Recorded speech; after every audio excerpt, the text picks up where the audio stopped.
Estás escuchando la homilía del día desde Magdala, Tierra Santa. En aquel tiempo, acercándose Pedro a Jesús, le preguntó: Señor, si mi hermano me ofende, ¿cuántas veces tengo que perdonarlo? ¿Hasta 7 veces? Jesús le contesta: no te digo hasta 7 veces, sino hasta 70 veces 7. Por eso se parece el reino de los cielos a un rey que quiso ajustar las cuentas con sus criados. Al empezar a ajustarlas, le presentaron uno que debía 10,000 talentos. Como no tenía con qué pagar, el Señor mandó que lo vendieran a él con su mujer y sus hijos y todas sus posesiones, y que así pagara. El criado, arrojándose a sus pies, le suplicaba diciendo: ten paciencia conmigo y te lo pagaré todo. Se compadeció el Señor de aquel criado y lo dejó marchar, perdonándole la deuda. Pero al salir, el criado aquel encontró a uno de sus compañeros que le debía 100 denarios y agarrándolo lo estrangulaba diciendo: págame lo que me debes. El compañero, arrojándose a sus pies, le rogaba diciendo: ten paciencia conmigo y te lo pagaré. Pero él se negó y fue y lo metió en la cárcel hasta que pagara lo que debía. Sus compañeros, al ver lo ocurrido, quedaron consternados y fueron a contarle a su señor todo lo sucedido. Entonces el Señor lo llamó y le dijo: siervo malvado, toda aquella deuda te la perdoné porque me lo rogaste. ¿No debías tú también tener compasión de tu compañero, como yo tuve compasión de ti? Y el Señor, indignado, lo entregó a los verdugos hasta que pagara toda la deuda. Lo mismo hará con vosotros mi Padre Celestial, si cada uno no perdona de corazón a su hermano. Cuando acabó Jesús estos discursos, partió de Galilea y vino a la región de Judea, al otro lado del Jordán. Palabra del Señor.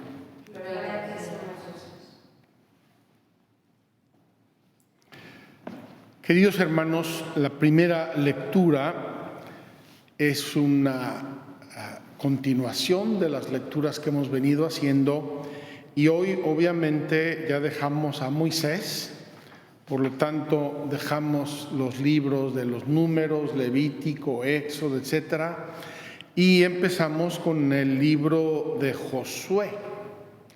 Josué, que sucedería a Moisés en el liderazgo del pueblo de Dios. Josué, que tendría la misión preciosa, importantísima, de introducir al pueblo de Dios en la tierra prometida. Queridos hermanos, me gustaría contemplar por un momento la personalidad de este Josué a partir de los hechos tal como nos los acaba de referir la Sagrada Escritura. Vemos en primer lugar un personaje obediente. Moisés le había dicho: tú vas a introducir el pueblo de Israel en la tierra prometida, y Josué lo está haciendo. Le dijo Moisés: tú, el Señor va a estar contigo, te va a acompañar, y Josué lo cree al pie de la letra.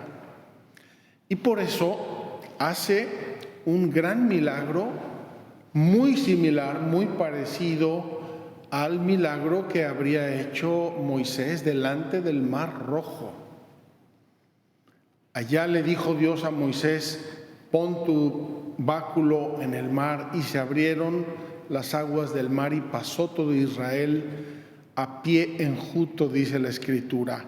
Igualmente van a pasar aquí los israelitas en una circunstancia que además la Sagrada Escritura nos declara con mucho detalle.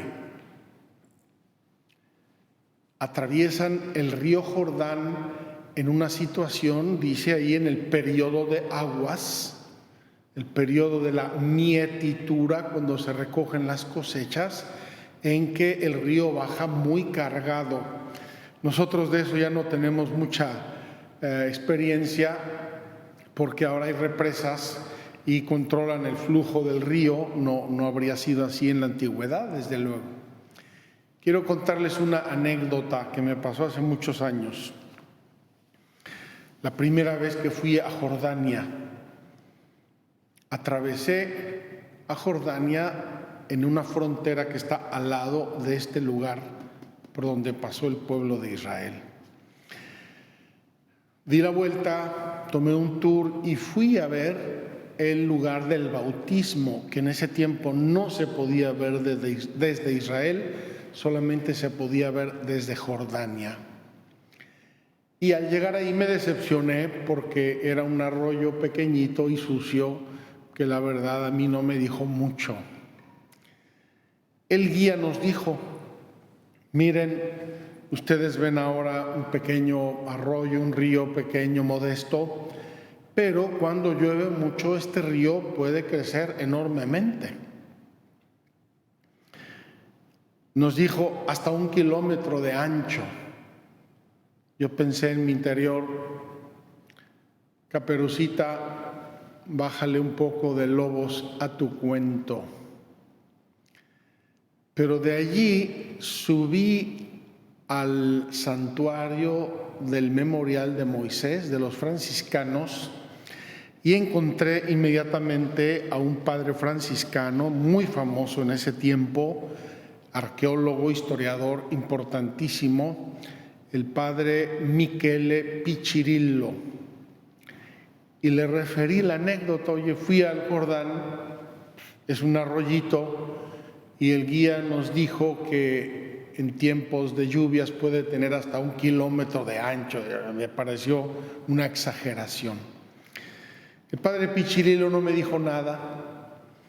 Entró a su oficina, una típica oficina de arqueólogo.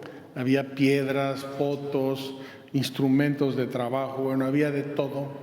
Estuvo por allí rascoteando y vino fuera con 2 fotografías que me regaló. Y recuerdo bien, decía 2 o 3 de mayo, 3 de mayo del año 2002. Y el río Jordán tenía 500 metros, no 1 kilómetro, tenía 500 metros de ancho. Queridos hermanos, haya sido como haya sido, dice la Escritura que era tiempo de aguas y el cauce del Jordán bajaba muy cargado. Dice: en cuanto los sacerdotes que llevaban el arca de la alianza pusieron el pie en el cauce del río, se detuvo el río como una compuerta. Dice que llegó el agua hasta Adán. Yo sé dónde es Adán, son varios kilómetros. Y el resto del agua fluyó hasta el Mar Muerto. Así que el pueblo de Israel atravesó tranquilamente el río Jordán para entrar en la tierra prometida.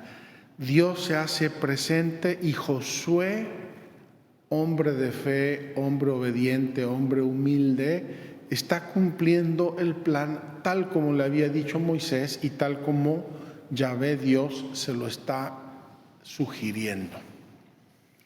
Qué hermoso contemplar hombres y mujeres así. Qué hermoso pensarnos a nosotros mismos como hombres y mujeres de Dios, donde Dios puede hacer lo que quiera, donde Dios puede pedir, donde Dios puede exigir, donde Dios va a hacer maravillas. Y hoy la Iglesia celebra precisamente la memoria litúrgica de un grande hombre de Dios que hizo maravillas en un contexto completamente diverso, no tiene nada que ver con lo que acabamos de leer para nada, excepto por la fe y por la obediencia. Y me refiero al martirio de San Maximiliano Kolbe, cuya memoria litúrgica estamos hoy celebrando. Acuérdense lo que pasó con San Maximiliano Kolbe, un sacerdote fundador, además, un hombre enamorado de la Virgen María Inmaculada, que fue a dar a los campos de exterminio a Auschwitz. Y allí los soldados pasaban frecuentemente y diezmaban a los presos para asustarlos, para escarmentarlos.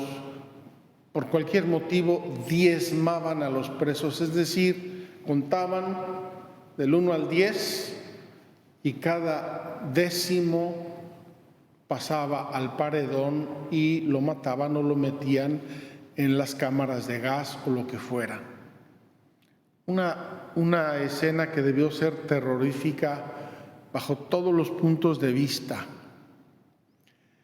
Y en una ocasión hicieron eso los soldados, y cuando escogieron a uno que le tocaba morir, comenzó a gritar desesperadamente, comenzó a suplicar clemencia, comenzó a decir que él era padre de familia, que tenía hijos, que por favor tuvieran compasión de él. Podemos fácilmente imaginar la escena, repito, estremecedora, terrorífica. Y en esa oscuridad total, donde la piedad humana no existe, donde los sentimientos humanos parecen haber desaparecido, donde la justicia, la piedad, la clemencia no se ven por ningún lado, en ese ambiente el padre Maximiliano María Kolbe se ofreció voluntariamente para tomar el lugar de este pobre hombre. Y lo hizo, y lo mataron a él en lugar de este hombre. Fíjense qué providencia de Dios, misteriosa, pero yo estaba en Roma cuando el padre Kolbe fue beatificado o canonizado, me parece que fue canonizado en los primeros días de octubre del año 82. Estaba yo en Roma y en la canonización estaba presente ese hombre al que el padre Kolbe le había salvado la vida. Estremecedor, conmovedor. Dos grandes hombres de Dios, Josué en la obediencia al plan de Dios, el padre Kolbe, mártir de la caridad, obedeciendo a su conciencia en un ambiente completamente diverso, insospechado, inimaginado. Ahí testimonia el amor a Dios, la caridad, el amor al prójimo, y se ofrece libremente para tomar el lugar del otro en el campo de exterminio. Hace un año fui a Auschwitz por primera vez y visité esos lugares aterradores, estremecedores bajo todo punto de vista. Y cuando uno llega a la celda del padre Kolbe, hay un cirio encendido, hay una lucecita. En todos esos ambientes lúgubres, tenebrosos, grises, horribles, inhumanos, hay una luz encendida, y quiero pensar y suponer que no fue la única luz encendida. Habrá habido muchos más. Hace unos días celebrábamos a Edith Stein, carmelita, mártir también, y así otros muchos, no solo cristianos, también protestantes, católicos, judíos, gente buena que murió sin ninguna justicia, pero en manos de Dios y testimoniando confianza, abandono, humildad, fe. Vamos a pedirle a Dios que nos enseñe de estos grandes hombres, de estas grandes mujeres como Edith Stein, copatrona de Europa, que nos enseñe esta fe, esta obediencia a nuestra conciencia, esta humildad, este cumplimiento delicado de los planes de Dios sobre nosotros. Que así sea.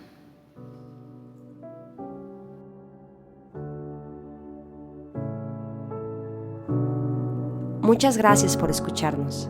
Si quieres conocer más acerca de Magdala, síguenos en YouTube y Facebook.